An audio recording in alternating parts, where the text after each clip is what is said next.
been accused of allegedly snitching. Mm-hmm. Anybody that really, if you believe a person did or you believe they didn't, Didn't. go on Pacer.com. You get that person's name, birthday. Go on Pacer.com. Okay, y'all. Put the name in.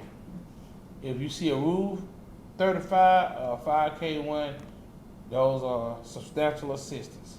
That means that's how you get your time cut. Facts. If you see that on there, on a docket sheet, it's called a docket sheet, what you fit to look up. If it's on there, they told. Pacer.com, y'all. I don't care who it is. It can Came be from my OG mama. Pie. It can be my brother, my mama, my sister. It can be me. Shit.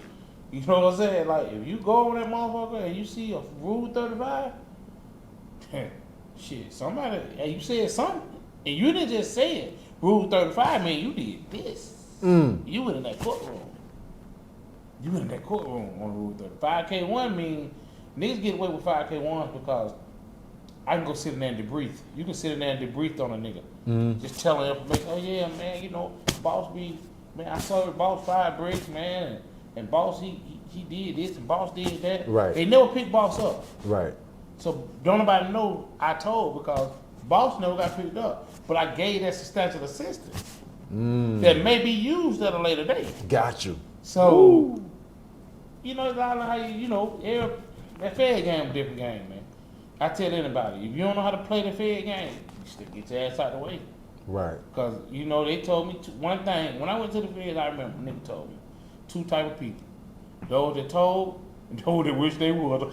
Right. Wow. That's crazy. So you was telling me earlier that they got a way now that they can hide through the paperwork that a person. Oh yeah, they can alter your PSI.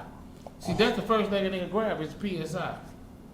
You know what I'm saying? That's your probation sentencing guy. That's when the probation people sentence. So a lot of people get the PSI and you don't cooperate. They know you gotta go to prison.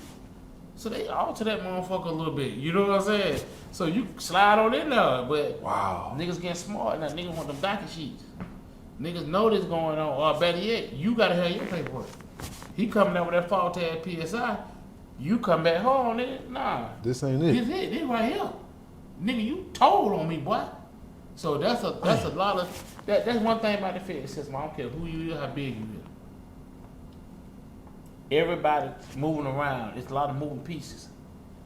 If you told, the moving pieces gonna swing around, sooner or later bump into this piece, that move over here, that move over, and how everybody identify you is your car. If me and you went to chain gang right now, we went to the feds and they sent our ass down to Beaumont, right? Mm-hmm. We going in that south car. When we get in that south car, they gonna stick our ass. Where you from? Atlanta. All right, shit. Da da da. Now, what happens is, if you a hot ass nigga, you might have a nigga from New York. You told on. That nigga from New York gonna tell a nigga from Virginia. A nigga from Virginia might tell a nigga from South Carolina. They locked it together. Oh yeah, hot ass Atlanta nigga told on. They get it. So it bounces around so much. Creep all the way back to the city. Fuck around, hit you in your face. Then when and niggas keep in touch. So now you get in that chain gang and you start all that. I ain't that nigga lie. Nigga go get on the phone. Hey, send me that paperwork. Nigga send that paperwork in. Wow. You be looking stupid as hell then. Now you gotta go on that door. You gotta get up out of here. You gotta go. Oh yeah. You gonna go or you gonna go? That's crazy. So ain't no finesse in the feds. Finesse how?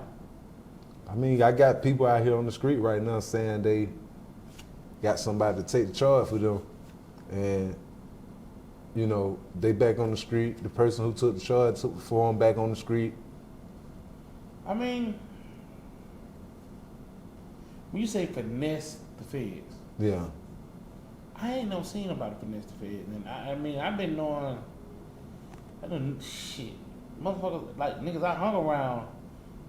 Went to the feds. Everybody in our whole crew down there went to the feds. You know what I'm saying? And with big cases, you know what I'm saying? Everybody had pretty big cases. And you can't finesse somebody who know all the answers. You know what I'm saying? Before you say it. Yeah, how you gonna trick? So I know all the answers. Like, right. It's you gonna play the game right. Right. Like, them folks ain't. Fed don't come in there guessing. The Fed coming there telling you. this what we got, and then they show it to you. Look, that's you. We got this on you. We got it ain't no Right. none of that. I'm finna go ahead and tell them a lie on this, tell them the truth on that. Right. Your ass going to prison for a long time. You play them games. Wow. So recently, Big Meech just came home. Yeah. And of course, you know that Big Meech and 50 Cent had a relationship while Big Meech was locked up. But somehow, after 50 Cent take one picture with him, Big Meech go over and have some type of conversation with Rick Ross, and boy, 50 done flip. Now all the information about Big Meech is snitching. And this lady named Tammy was the third party informant. I mean, like I said, I never put that on no man's name. Mm-hmm. You know what I'm saying? Without me physically, if I say a motherfucker snitch, I know for certain he's